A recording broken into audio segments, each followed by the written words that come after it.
मराठी चित्रपटाला काही मोजकेच राजबिंड आणि रुबाबदार कलाकार लाभले। त्यात सर्वात वरचे स्थान रमेश देव यांना द्यावं लागेल। त्यांनी कित्येक वर्ष मराठीसह हिंदी सिनेसृष्टी गाजवली होती। दिलखुलास व्यक्तिमत्व, अत्यंत मनमिळावू स्वभाव यामुळे रमेश देव यांचा चाहता वर्ग खूप मोठा होता। आपल्या जबरदस्त अभिनयाने मराठी कलासृष्टी समृद्ध करण्याचे काम त्यांनी केलं। त्यांचे संपूर्ण कुटुंब सिनेसृष्टीत कार्यरत आहे। त्यांची पत्नी अभिनेत्री होतीच, शिवाय त्यांची दोन्ही मुलं देखील सिनेसृष्टीमध्ये कार्यरत आहेत। रमेश देव यांनी कोणत्याही एका भूमिकेच्या बंधनात स्वतःला अडकून घेतलं नाही। वेगवेगळ्या भूमिका करणं हेच त्यांच्या करिअरचं वैशिष्ट्य होतं। मराठीमध्ये नायकाच्या भूमिकेत रसिक प्रेक्षकांना भावलेले रमेश देव हे हिंदीत खलनायकाच्या भूमिकेतही तितके दर्जेदार अभिनय करताना दिसले होते। रमेश देव यांचा जन्म 30 जानेवारी 1929 रोजी कोल्हापूर येथे झाला होता। हिंदी सिनेसृष्टी तर ते कोल्हापुरी म्हणून प्रसिद्ध होते। मात्र तुम्हाला हे ऐकून आश्चर्य वाटेल की मराठी चित्रपट सृष्टीवर राज्य करणारे रमेश देव हे मूळचे महाराष्ट्रीयन नव्हते। ते मूळचे राजस्थानातील जोधपूरचे ठाकूर होते। मात्र राजर्षी शाहू महाराज यांच्यामुळे त्यांचे नाव देव झाले। राजस्थानचे प्रतिष्ठित ठाकूर महाराष्ट्रात येऊन देव कसे झाले ह्याचीच गोष्ट आज आम्ही तुम्हाला या व्हिडिओद्वारे सांगणार आहोत। रमेश देव यांचे आजोबा हे मूळचे राजस्थानातील जोधपूरचे प्रतिष्ठित ठाकूर होते। त्या काळी ते इंजिनियर झाले।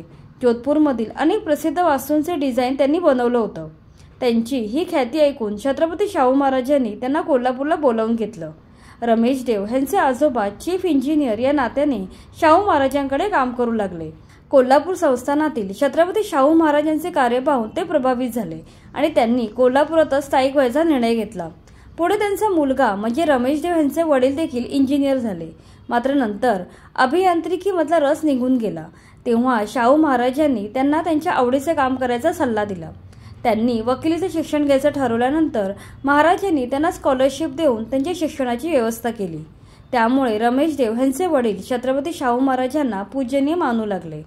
पुढे रमेश देव यांच्या वडिलांनी कायद्याची पदवी घेतली आणि छत्रपती शाहू महाराज यांचे कायदेशीर सल्लागार बनले।